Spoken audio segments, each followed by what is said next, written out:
My experience of coming to hitchhiking was first out of desperation, although I did have the idea of sort of the American male dropout culture, the sort of Kerouac on the road was in the periphery for me.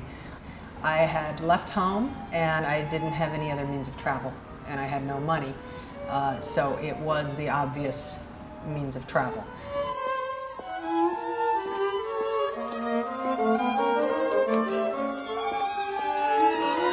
It was from the beginning very harrowing and developed in many strange ways. I think one of the unique parts of my experience maybe is the amount of miles I logged in a very short amount of time. So between the age of 15 and maybe 20 or 21, I think I hitchhiked 20,000 miles.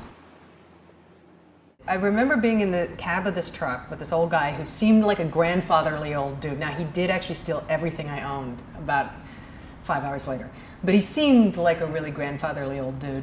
And I remember sitting there and he was talking about having sex, his sexual problems. And that would happen a lot. And he was talking about his sexual problems and he was saying things like how he had a 2-inch penis. And he just kept saying it over and over, which I was 15, I was kind of like, why do I care? What does this have to do with me? I was just off in my own teenage world, the way any sophomore in high school is around an adult in a carpool going to a soccer match.